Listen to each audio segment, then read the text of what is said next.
Bismillah, Assalamualaikum warahmatullahi wabarakatuh. Waalaikumsalam warahmatullahi wabarakatuh.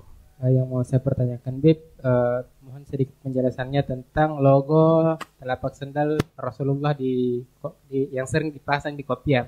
Karena kemarin saya sempat lihat ceramah salah satu ustadz yang kalau bisa dipikir juga, iya juga sih, bilang katanya apa gunanya tempat terendah manusia disimpan di atas kepala manusia, dan tidak ada dalil yang menjelaskan tentang hal-hal seperti itu, dan tidak ada sisi pahalanya begitu katanya.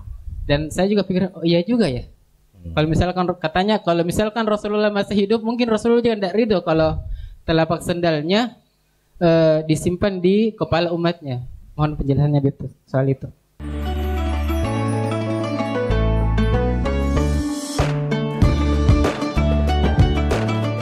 Assalamualaikum warahmatullahi wabarakatuh. Pernah tahu Nabi Musa? Nabi Musa waktu dikejar sama Fir'aun. Lari Nabi Musa kan? Sama pengikutnya. Ini Fir'aun sama tentaranya. Diburu Nabi Musa. Allah kehendaki tongkatnya Nabi Musa atas izin Allah membelah laut. Sebenarnya yang membelah lautan bukan tongkat, tapi Allah melalui ikhtiar tongkat, karena Allah mengharuskan ada ikhtiar, terbelah. Masuk Nabi Musa, selamat. Lalu Fir'aun dan tentaranya masuk, terjepit, mati. Semua Fir'aun mati bersama tentaranya. Sampai sini paham? Diriwayatkan ada salah satu tentara Fir'aun yang diselamatkan oleh Allah dari kematian. Kenapa? Karena ternyata model kopiannya Nabi itu yang selamat, model kopiannya yang selamat mencontoh model kopiah Nabi Musa alaihi salatu wassalam. Tasyabbuh bisalih fahuwal barokah. Mencontoh atau mengambil kesamaan dari orang soleh itu memperoleh keberkahan. Sampai sini paham ya? Nah, sekarang untuk apa tempat yang terendah di kaki ditaruh di kepala? Terompanya siapa dulu?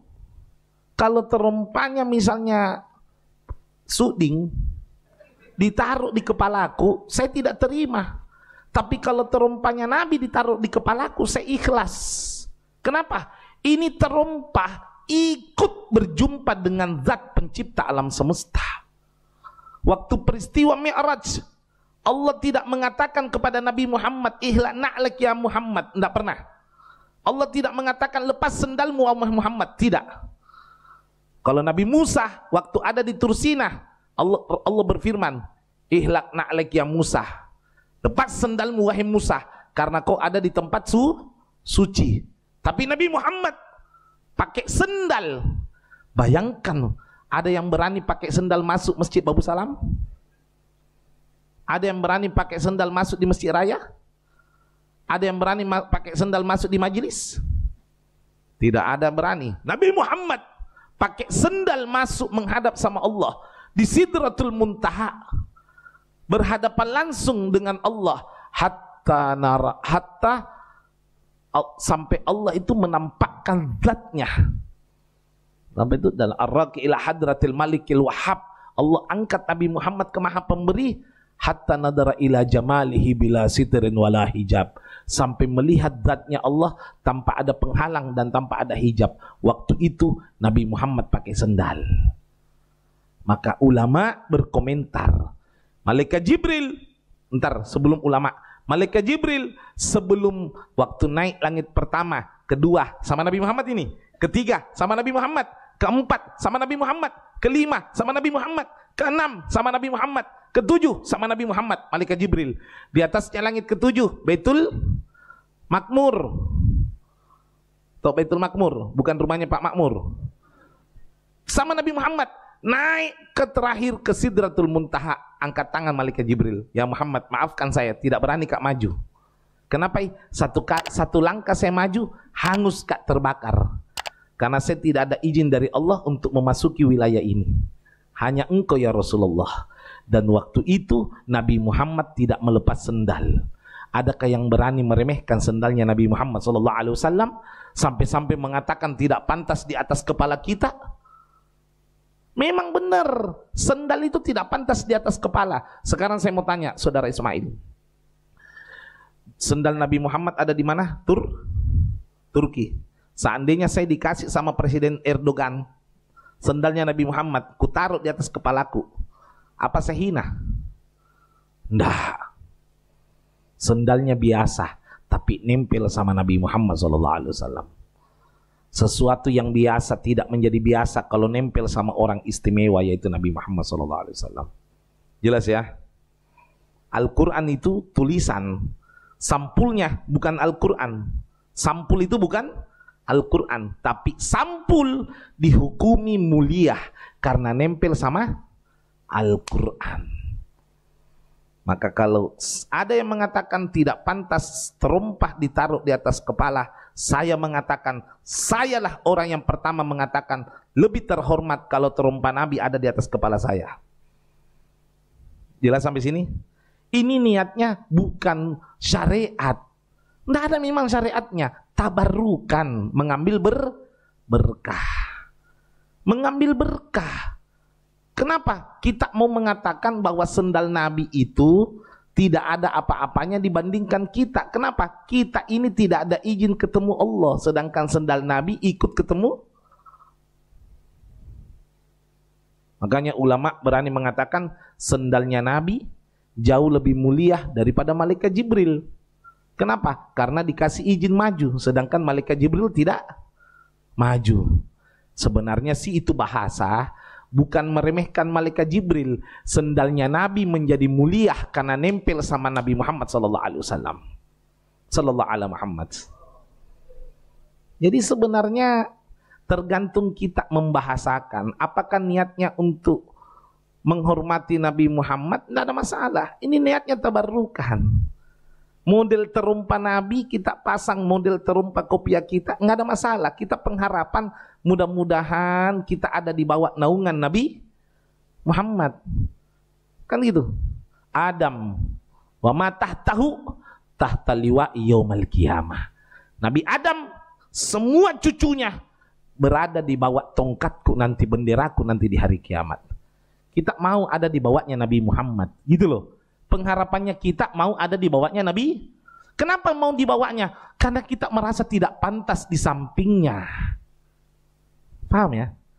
Merasa tidak pantas di sampingnya Nabi Muhammad, di bawah nama kudung. Kalau ada Habib Umar bin Hafid, ai tidak pantas ka foto, sendal nama kudung ku pegang-pegang saya. Kan gitu ya? Tidak pantas kak salaman sama Habib Umar. Siapa saya? Sendal nama kudung ku pegang saya, ku tunggui. Itu maksudnya. Saya tidak pantas bersanding dengan Nabi Muhammad, minimal saya ada di bawahnya Nabi Muhammad SAW. Jelas ya? Nah itu niatnya di situ tabarukan. Tapi hati-hati pakai terompa Nabi di atas kopiah. Kalau masuk kamar mandi harus dilipat, harus tidak boleh dibawa masuk. Bukan haram, bukan haram.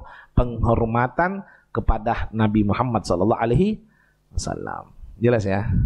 Tahu Ismail, saya kasih Ustadz Ismail, rambutnya Nabi itu 3 lembar disimpan sama Khalid bin Walid di sini, di celah-celah apa namanya ini, imamannya Nabi, imamannya Khalid bin Walid.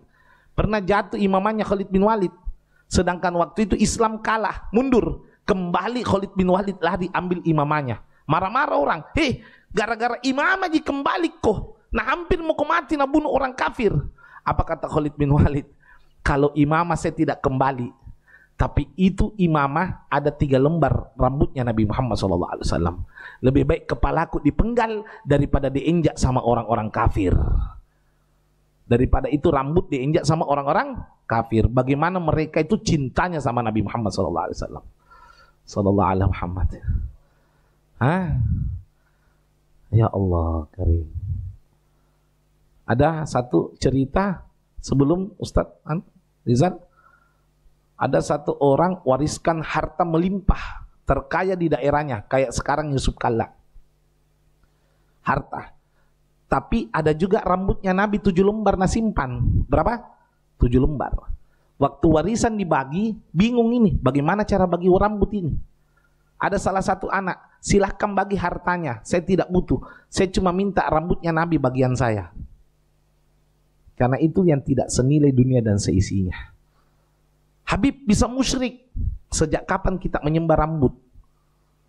Kita ini tidak ada menyembah rambut. Kita menghormati rambut karena menghormati yang punya rambut, yaitu Nabi Muhammad SAW.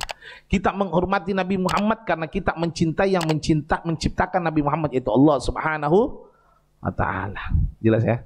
Seandainya Allah tidak mencintai Nabi Muhammad, saya tidak akan mencintai Nabi Muhammad.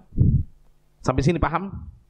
Jadi saya bukan mencintai Nabi Muhammad semata-mata, tapi saya mencintai Nabi Muhammad karena dia adalah makhluk yang paling dicintai oleh Allah Subhanahu wa ta'ala.